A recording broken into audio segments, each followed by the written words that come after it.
Iran যুক্তরাষ্ট্র যুদ্ধ মার্কিন মূলকে যত চ্যালেঞ্জে পড়েছে তাতে ফায়দা কুড়াচ্ছে চীন। ওয়াশিংটন যদি অদূর ভবিষ্যতে মধ্যপ্রাচ্যে তাদের কৌশলে পরিবর্তন না আনে, তবে বেইজিং এর সঙ্গেও এই অঞ্চলের দেশগুলোর সম্পর্ক আরও শক্তিশালী হবে, যা দীর্ঘমেয়াদে যুক্তরাষ্ট্রের জন্য বড় কৌশলগত পরাজয় ডেকে আনতে পারে।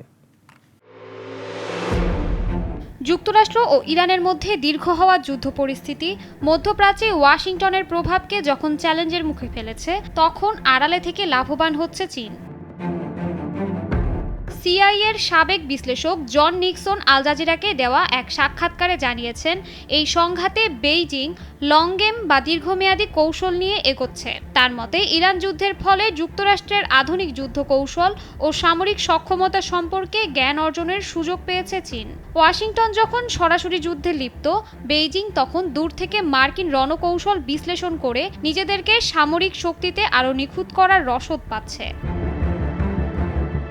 সাবেক এই বিশ্লেষক মনে করেন, মধ্যপ্রাচ্যের দেশগুলোর কাছে চীন এখন যুক্তরাষ্ট্রের তুলনায় অনেক বেশি দায়িত্বশীল শক্তি হিসেবে নিজেকে তুলে ধরছে। উপসাগরীয় দেশগুলো চীনের ভবিষ্যতের জন্য অত্যন্ত গুরুত্বপূর্ণ। যুক্তরাষ্ট্র যেখানে বারবার সংঘাতে জড়িয়ে পড়ছে, চীন সেখানে কোনো যুদ্ধ ছাড়াই দেশগুলোর সঙ্গে সহযোগিতামূলক সম্পর্ক গড়ে তুলতে আগ্রহী। চীনের এই অঞ্চলের প্রতি আগ্রহের অন্যতম মূল কারণ হলো জ্বালানি। বিশ্ব ধীরে ধীরে জীবাশ্ম জ্বালানি থেকে সরে এলেও চীন দীর্ঘ সময় ধরে উপসাগরীয় দেশগুলোর তেলের বড় গ্রাহক হিসেবে থেকে যাবে। যদিও চীনের এই সম্পর্ককে অনেকে লেনদেন ভিত্তিক বলে সমালোচনা করেন, তবুও মধ্যপ্রাচ্যের দেশগুলোর ওপর যুক্তরাষ্ট্রের একগুঁয়ে আচরণের কারণে চীনের প্রভাবগুলো দিন দিন আরও গ্রহণযোগ্য হয়ে উঠছে। শাশ্বতী সরকার, নাগরিক।